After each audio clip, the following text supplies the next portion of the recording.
I'm here with Raghu Balor of Enphase Energy, and we are at Green Tech Media's 6th Annual Solar Summit Conference, which is being held in Arizona this year. Welcome, Raghu.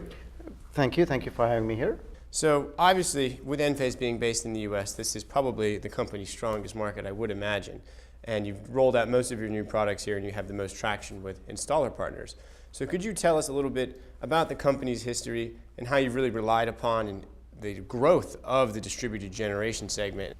Absolutely. Again, we are here because our partners truly see value in the product that we provide and the solutions that we bring to them.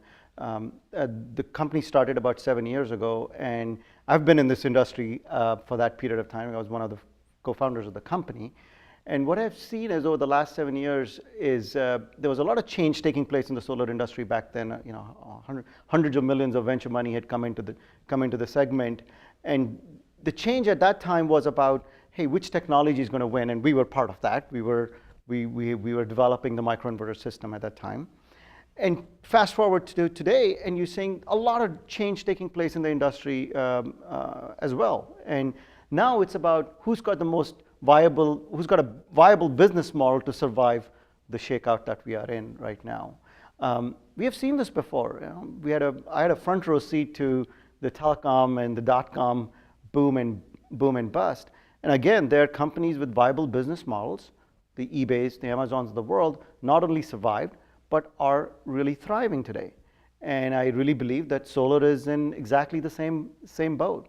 The demand and the key takeaway here is that, and the reason why Amazons of the world did as well was the fundamentals, the underlying demand was always there. It was very, very strong. And I believe that's the case with solar as well. I just saw a report that said if prices dropped from $5 to $3.50 a watt, demand would go up by 5x. I've heard numbers like 20x as well. Those are really big numbers. But the key is, again, you got to survive the shakeout.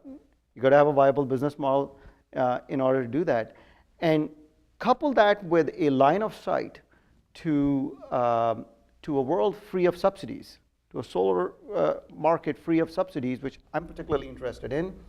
Demand can be virtually infinite. Are there any developments at Enphase that are, forward-looking with regard to this greater integration of solar as a distributed generation resource, not just when the sun is shining, but on demand according to consumer demand? Absolutely, and that's part of my job, is to go look at what else, right? As we think about a world where storage is coming into the picture, where you think about microgrids, et cetera, islanded systems, there are numerous innovations that I believe Enphase is particularly well suited for.